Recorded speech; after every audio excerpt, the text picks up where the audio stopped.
yahir Shalom loy boy na boy Hashem loy yishmar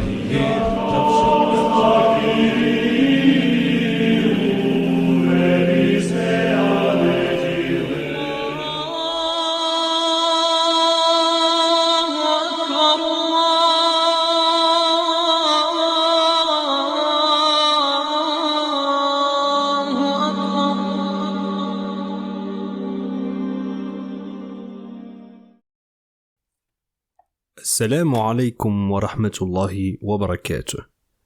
Dans l'épisode précédent, nous avons parlé de l'endroit où le prophète Ismaïl alayhi salam habitait, le désert de Faran. Et nous avons mentionné quelques textes de la Torah concernant cette grande lumière, qui sortira de là où le prophète Ismaïl alayhi salam a habité, qui viendra des descendants du prophète Ismaïl alayhi salam. Et ce prophète attendu sera comme le prophète Moïse, alayhi salam. Jusqu'à aujourd'hui, les chrétiens comme les juifs ont ces textes. Parmi les fils du prophète Ismaïl, il y a Kedar, Qidar en arabe, mentionné comme étant le second fils d'Ismaïl. Dans la Bible, le livre de la Genèse, chapitre 25, verset 13, on peut lire « Voici les noms des fils d'Ismaël. » énumérés dans l'ordre de leur naissance. Nebayot, premier-né d'Ismaël. Kedar. Kedar vivait à la Mecque et y a grandi. La tribu kédarite était l'une des plus organisées des tribus arabes. Une très grande tribu arabe descendant du prophète Ismaïl, alayhi salam. Comme les généalogistes le savent, Kedar est l'arrière-grand-père de Adnan. Et Adnan n'est autre que l'arrière-grand-père du prophète Mohammed sallallahu alayhi wa sallam. Les descendants de Kedar existent encore à la Mecque et cela est connu. Adnan, donc, est le descendant de Kedar. Et les gens de la Mecque, les Qurayshites, venaient des descendants de Adnan. Est-ce que la Torah mentionne Kedar? Oui, la Torah mentionne Kedar. Voici les noms des fils d'Ismaël, par leur nom, selon leur génération. Nebayot, premier-né d'Ismaël, Kedar, Adébil, Mibsam, Mishma, Douma, Massa, Hadad, Tema, Jétur, Nafish et Kedma. Ce sont là les fils d'Ismaël, ce sont là leurs noms, selon leurs parcs et leurs enclos. Ils furent les 12 chefs de leur peuple. Et voici les années de la vie d'Ismaël, 137 ans. Il expira et mourut, et il fut recueilli auprès de son peuple. Ses fils habitèrent depuis Avila jusqu'à Chour, qui est en face de l'Égypte, en allant vers la Syrie. Il s'établit en présence de tous ses frères. Et dans la Bible se trouve une prophétie, celle d'une personne qui viendra des tribus où demeure de Kedar. Cette personne combattra les païens et élèvera le monothéisme. Cette personne ne mourra pas avant que la loi divine soit accomplie et que la glorification de Dieu Tout-Puissant soit entendue. L'Adhan, qui est l'appel à la prière, est entendu dans les montagnes de Kedar à la Mecque et les montagnes de Sela à Yatrib, la cité que l'on nomme aujourd'hui Médine. Mais que dit alors la Torah au sujet du prochain prophète? La Bible, dans le livre d'Isaïe, mentionne chapitre 42, verset 1 au verset 12. Voici mon serviteur, que je soutiendrai, mon élu, en qui mon âme prend plaisir. J'ai mis mon esprit sur lui, il annoncera la justice aux nations. Il ne criera point, il n'élèvera point la voix, et ne la fera point entendre dans les rues. Il ne brisera point le roseau cassé, et il n'éteindra pas la mèche qui brûle encore. Il annoncera la justice selon la vérité. Il ne se découragera point et ne se relâchera point jusqu'à ce qu'il ait établi la justice sur la terre et que les îles espèrent en sa loi. Qui est ce messager universel qui sera envoyé à tous? Pour tous. Chaque prophète a été envoyé à sa nation. À Isa, Jésus alayhi salam n'a été envoyé qu'aux enfants d'Israël.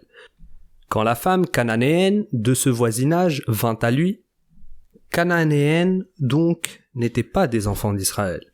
Que lui a-t-il dit? C'est mentionné dans la Bible, le livre de Matthieu, chapitre 15, verset 24. Il répondit, « Je n'ai été envoyé qu'aux brebis perdues de la maison d'Israël. Je n'ai été envoyé qu'à ceux qui s'éloignent des enfants d'Israël. » Alors, qui est ce prophète élu qui sera envoyé à et pour toute l'humanité? Qui d'autre que le prophète Mohammed sallallahu alayhi wa sallam peut-il être? Le prophète Mohammed sallallahu alayhi wa sallam dit dans le hadith authentifié, livre de l'Bukhari, numéro 438. Chaque prophète était envoyé à sa nation exclusivement, mais j'ai été envoyé à toute l'humanité. Allah le Tout-Puissant dit dans le noble Coran, chapitre 7, sourate Al-A'raf, verset 158. Dis, ô homme, je suis pour vous tous le messager d'Allah. Le prophète Mohammed sallallahu alayhi wa sallam est le seul prophète qui a averti et appelé à Dieu, donc qui a fait la da'wa pour toute l'humanité. Le texte de la Torah ne s'applique qu'à lui. Continuons le texte dans le livre d'Isaïe. Voici mon serviteur que je soutiens, mon élu en qui je prends plaisir. Je mettrai mon esprit sur lui et il rendra justice aux nations. Il ne criera ni n'élèvera la voix dans les rues. Il ne criera pas et il n'élèvera pas la voix dans les rues. C'était exactement le statut du prophète Mohammed sallallahu alayhi wa sallam. Comme il est rapporté par Jabir dans le hadith dans le livre Sahih al-Jami' numéro 4822, le prophète Mohammed sallallahu alayhi wa sallam était calme et il ne criait pas. Il n'a pas élevé la voix dans la rue. Alors qu'il est rapporté dans la Bible que Jésus-Christ a crié quand il a été condamné à la crucifixion, qui est bien sûr une version chrétienne. C'est mentionné dans la Bible, le livre des Hébreux, chapitre 5, verset 7. C'est lui qui, dans les jours de sa chair, ayant présenté avec de grands cris et avec des larmes des prières et des supplications à celui qui pouvait le sauver de la mort, et ayant été exaucé à cause de sa piété. On sait aussi que Jésus-Christ, alayhi salam, a crié sur les pharisiens. Il est mentionné dans la Bible, le livre de Jean, chapitre 2, versets 15 et 16. Ayant fait un fouet avec des cordes, il les chassa tous du temple, ainsi que les brebis et les bœufs. Il dispersa la monnaie des changeurs et renversa les tables. Et il dit aux vendeurs de pigeons, « ôtez cela d'ici, ne faites pas de la maison de mon père une maison de trafic. » Ces versets sont mentionnés dans le livre de Jean. Dans le livre d'Isaïe, on lit « Il ne criera pas et n'élèvera pas la voix dans les rues. Un roseau cassé qui ne cassera pas et une mèche allumée qui n'éteindra pas. » Ce prophète ne brisera même pas le roseau meurtri ou n'éteindra pas la mèche allumée. Comme il suit la loi divine dans les petites comme les grandes affaires. Il ne fait rien, même légèrement de son propre chef. Allah subhanahu wa ta'ala dit dans le noble Coran, dans sourate An-Najm, chapitre 53, versets 3 et 4. Il ne dit rien non plus de son propre désir, ce n'est rien de moins que l'inspiration qui lui est transmise. Alors que dans la Bible, et une mèche fumante qui n'éteindra pas, il ne faiblira pas et ne se découragera pas jusqu'à ce qu'il établisse la justice sur la terre. Cela signifie qu'il ne mourra pas avant d'avoir accompli la loi divine. De même, le prophète Mohammed sallallahu alayhi wa sallam n'est pas mort avant d'avoir parachevé la loi divine, qui est la charia. Allah subhanahu wa ta'ala dit dans le noble Coran chapitre 5 sourate Al-Ma'idah verset 3, « Aujourd'hui, j'ai perfectionné pour vous votre religion, j'ai accompli sur vous ma faveur et choisi pour vous l'islam comme religion. » Il ne faiblira pas.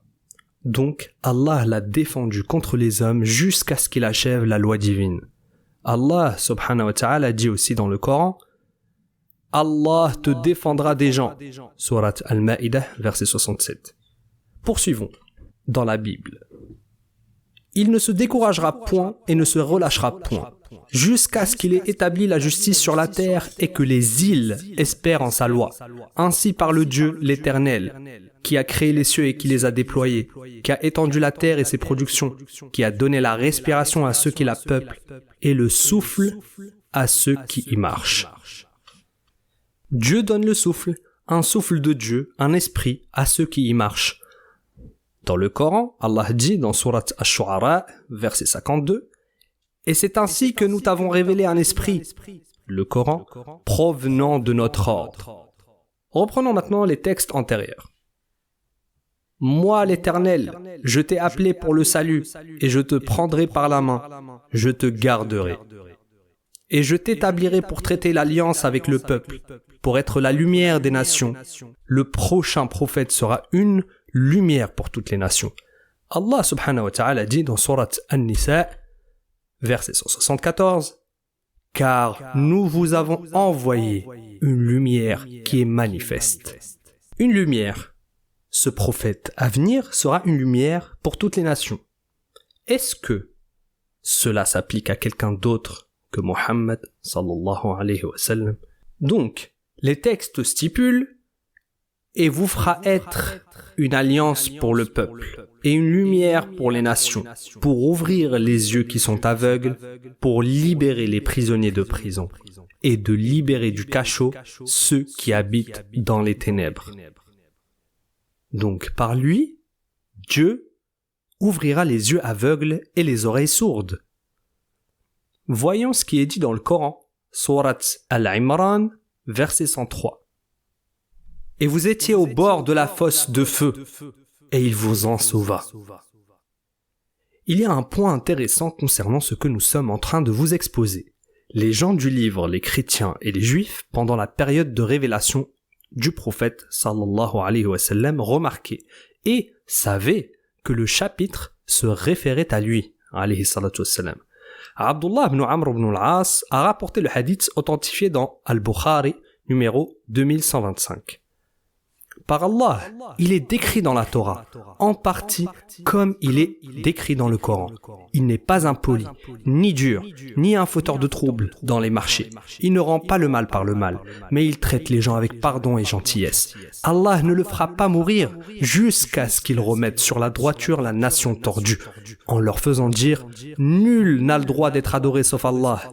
Avec ceux-ci seront ouverts les yeux aveugles, les oreilles sourdes et les cœurs enveloppés. Ces caractéristiques sont mentionnées dans ce chapitre. Il ne criera point, ni n'élèvera sa voix dans les rues. Il n'est ni impoli, ni dur. Allah ne le laissera pas, le prophète sallallahu alayhi wa sallam, mourir jusqu'à ce qu'il fasse droit au peuple tordu. D'ouvrir les yeux qui sont aveugles pour libérer les prisonniers de prison et de libérer du donjon ceux qui sont assis dans l'obscurité. Et par elle, ils ouvriront les yeux aveugles, oreilles sourdes et les cœurs couverts. Continuons le texte dans le livre d'Isaïe, verset 8. « Je suis l'Éternel, c'est là mon nom, et je ne donnerai pas ma gloire à un autre, ni mon honneur aux idoles. » Qui est le prophète qui a été envoyé aux adorateurs des idoles, les païens? Est-ce que Jésus, alayhi salam, a-t-il été envoyé aux adorateurs des idoles, ou plutôt aux Juifs, qui sont les fils d'Israël? Le prophète Mohammed sallallahu alayhi wa sallam a fait sortir les gens de l'adoration des idoles et les a guidés à adorer le Dieu unique. Allah subhanahu wa ta'ala dit dans le chapitre 22 surat Al-Hajj, verset 30. « Abstenez-vous de la souillure des idoles et abstenez-vous des paroles mensongères. » On lit encore dans les textes antérieurs, verset 9. « Voici, les premières choses se sont accomplies. Et je vous en annonce de nouvelles. Avant qu'elles arrivent, je vous les prédis. » Ici, le sens du texte est que je vous annonce ce qu'il va se passer. Donc, je vous annonce la prophétie du nouveau prophète qui viendra. Chantez à l'Éternel un cantique nouveau. Le cantique nouveau. Le cantique nouveau fait référence à un nouveau chant, une nouvelle récitation, celle du noble Coran. Cette nouvelle voix sera entendue pour la première fois sur terre. Cette nouvelle louange apparaîtra partout où cette religion arrivera. chantez ses louanges aux extrémités de la terre, vous qui voguez sur la mer et vous qui la peuplez, îles et habitants des îles.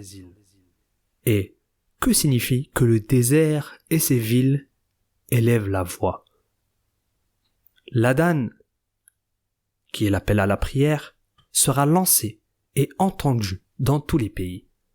La voix de l'appel à la prière sera suscitée et entendue par ce prophète à venir. Mais ce texte mentionne deux endroits qui sont importants où l'appel à la prière résonnera. Que le désert et ses villes élèvent la voix, que les villages occupés par Kedar élèvent la voix. Tiens, les villages occupés par Kedar, nous en avons parlé dès l'introduction. Kedar est le fils d'Ismaël et de qui le peuple de Quraysh descend. Aucune louange n'a été soulevée des colonies de Kedar, sauf les louanges de l'islam. Aucune voix, aucun appel à une religion monothéiste n'a été élevé dans les villages de Kedar. Pas un seul prophète n'est entré à la Mecque depuis que Kedar s'y est installé. Jusqu'à ce que notre bien-aimé, le prophète de l'islam, Muhammad sallallahu alayhi wa sallam, ait été envoyé. Et il élèvera la voix de la louange et fit résonner l'appel à la prière dans les villages de Kedar. Cette prophétie s'applique-t-elle à quelqu'un d'autre que le prophète Muhammad sallallahu alayhi wa sallam? Nous avons donc souligné qu'aucun prophète n'a été envoyé aux terres de Kedar, autre que le prophète Muhammad sallallahu alayhi wa sallam. Allah le Tout-Puissant dit dans le noble Coran, chapitre 36 surat Yasin, verset 6, « Pour que tu avertisses un peuple dont les ancêtres n'ont pas été avertis, ils sont donc insouciants. » Allah dit aussi dans le Coran, chapitre 34, verset 44, « Pourtant, nous ne leur avons pas donné de livre à étudier, et nous ne leur avons envoyé avant toi aucun avertisseur. » Aucun avertisseur. Donc, aucun prophète. Aucun prophète n'a été envoyé dans les villages de Kedar avant le prophète Mohammed sallallahu alayhi wa sallam. Et posons-nous la question. Quel est le deuxième endroit où la récitation du noble Coran sera entendue et l'appel à la prière sera élevé? Que le désert et ses villes élèvent la voix, que les colonies où vit Kedar se réjouissent. On vient de le mentionner. Le premier endroit concerne le lieu où vivait Kedar, qui n'est autre que la Mecque. Et quelle est la deuxième place? Que le peuple de Séla chante de joie.